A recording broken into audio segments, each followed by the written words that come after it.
ભારત માતા કી જય. સનાતન ધર્મની જય.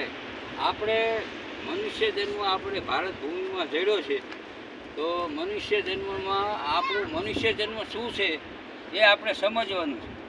ભારત ભૂમિમાં જન્મ મળવો ને એ મહાનતા છે. કારણ કે ભારત ભૂમિમાં રામ કૃષ્ણ હરેક સંતો થઈ ગયા, મહાન સંતો. અને આપણી તીર્થભૂમિ એ પૃથ્વીનું કેન્દ્ર બિંદુ છે. આધ્યાત્મિક કેન્દ્ર બિંદુ આપણું ભારત છે. અને ભારત વિશ્વગુરુ બનશે ને બનશે, એ ફાઇનલ છે. હિમાલયમાં જે સંતો તપ કરી રહ્યા છે, ગિરનારમાં જે તપ કરી રહ્યા છે, આબુમાં તપ કરી રહ્યા, એ ભારત માતાની પ્રગતિ માટે જ કરી રહ્યા છે. અને એ બહુ જન સુખાય, બહુ જન હિતાય.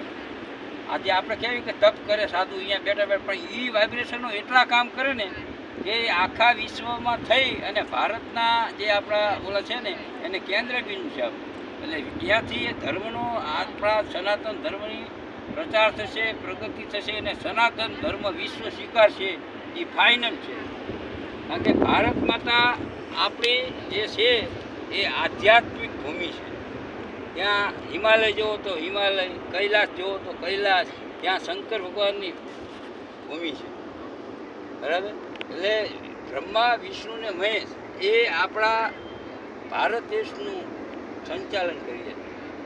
ભારત દેશનો વિકાસ થાય એમાં જ એને, ભલે આપણા અમુક વર્ષો આપણે ગુલામી કરી, અંગ્રેજો આવ્યા, મુસ્લિમો આવ્યા, બધા આવ્યા, પણ આપણું જે સનાતન ધર્મ હતો એ નાશ નથી પામ્યો. શા માટે?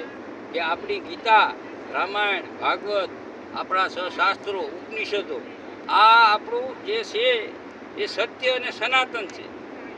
એટલે આજે નહીં તો કાલે પણ બધાને આ વિશ્વ બધાને સ્વીકારવું જ પડશે કે સનાતન ધર્મ સત્ય છે, સત્ય છે, સત્ય છે. આમાં સનાતન ધર્મ શું છે કે બધાને તમે સમભાવથી જુઓ, બધાને સમાનતા આપો, બીજાનું કલ્યાણ કરો, બીજાને તમે નુકસાન ના કરો, એવું જીવન છે આપણે ભારત દેશનું. અને જતું કરવાની ભાવના છે આપણે કોઈ પણ હોય કે, અને સેવા પરમારથ. અને તમે જુઓ આ ભારત ભૂમિમાં એટલા બધા અન્નક્ષેત્રો છે, તો એમાં શું હોય, એને પરમારથ ભાવ છે કે ભાઈ જો હું આ અન્નદાન કરીશ તો સામેના લોકોનું જે શરીરમાં જે આત્મા બેઠો છે, જીવાત્માને, એને શાંતિ મળશે અને મને આશીર્વાદ મળશે. એટલે જેનું તથ્ય છે. અને અનાજ, જે અનાજ છે ને એમાં પણ એ દેવ છે. આપણે અન્નદેવ જમવા બેસી પગે લાગીએ છીએ તો અન્ન એ દેવ છે. શા માટે? કે અન્નમાં શક્તિ છે. અન્નમાં જે શક્તિ આપણા શરીરમાં શક્તિ પાડે છે એ અન્ન પૂરું પાડે છે. એટલે અન્ન દેવતા, કોઈ દી અન્નનો બગાડ ના કરવો, અન્નનો અનાદર ના કરવો, એ આપણું વૈદિક સંસ્કૃતિ છે. અને અનાજને આપણે જે અનાજ છે, જે આપણું ભોજન આવે, એને દેવ માન્યું. એટલે દેવ શા માટે માન્યું? કે આખા આપણા શરીરમાં તમે 2 દી નહીં ખાઓ એટલે તમે જ કહેશો મારા શરીરમાં શક્તિ નથી. એ શક્તિ ક્યાંથી આવે? તમે અનાજ ખાઓ એટલે તમે પાછા પ્રફુલ્લિત થઈ જાઓ, આનંદમાં આવી જાઓ, કામ કરો અને સક્ષમ બની જાઓ. એટલે આ જ્ઞાન છે ને એ ભારત ભૂમિનું જ્ઞાન છે. આપણે જો વનસ્પતિને, પીપળાને વંદન કરવી, તુલસીને વંદન કરવી, વડને વંદન કરવી, તો વનસ્પતિને પણ આપણે વંદન કરવી. શા માટે? કે વનસ્પતિ આપણે ઓક્સિજન આપે છે. પણ આવું તમને ખ્યાલ ના હોય, તમે આવું જોયું તમને ખ્યાલ નહીં. વનસ્પતિ રહીને એ આપણને ઓક્સિજન આપે છે અને આપણો અંગારવાયુ છે ને એ ક્યાંથી લે છે? આપણે જળને દેવતા કહીએ. આવું ચાલુમાં એક જ ફેરવી જળમાં દેવતા પણ દેવતા કહીએ. જળ છે એ દેવતા છે.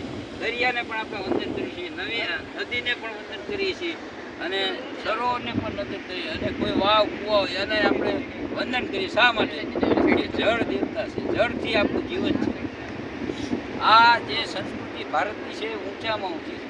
આપણે પૃથ્વી માતાને પગે લાગી. શા માટે? કે પૃથ્વી માતાએ નમઃ. શું કરવા? પૃથ્વી આપણને રહેણાંક આપે છે. આપણે રહેવા માટે આપણી જરૂરિયાત પૃથ્વી પૂરી કરે છે. પૃથ્વીમાં વાવો, એક દાણો વાવો અને અનેક દાણા થઈ તમને આપે. આપે કે નહીં? તમે એક જ દાણો વાવો અનેક થાય કે નહીં? તો એ આ પૃથ્વી માતા આ આપણું આધ્યાત્મિક વિજ્ઞાન છે. એટલે આપણે એના માટે નમસ્કાર કરીએ છીએ. એટલે કોઈ પણ માનવને આપણે જોઈશું આપણા ભારતમાં બધા વંદન કરશે. આમાં થકે તો 2 હાથ જોડશે. આપણે આ આપણી સંસ્કૃતિ છે અને આપણી સંસ્કૃતિને આપણે ભૂલાય નહીં. આપણી સંસ્કૃતિમાં શું છે? એક તો ચાંદલો, તમારા કપડામાં ખરેખર તમારે સાંભળો કરો તો તમારું કેન્દ્ર બિંદુ અહીંયા છે, આખા શરીરનું સંચાલન અહીંથી થાય. એટલે એ શાંત રહે, એનો પ્રભાવ ચાંદલાનો પ્રભાવ શું છે, એ તમારું મન કાયમી શાંત રહે. એટલે અને કોઈ પણ ભગવાધારી ગમે તેવા સાધુ હોય એ વંદન કરવાનું આપણા ભારત દેશમાં માધ્યમ. શા માટે કે પરમાત્મા કોઈ પણ સ્વરૂપમાં તમને મળી જાય એવું નથી, પણ તમારા વંદનનો ભાવ હોય તો તમને મળે. પણ તમે તો ભગવું ભાઈ નથી, છેટા જતા રહ્યો તો જ્ઞાન નહીં થાય.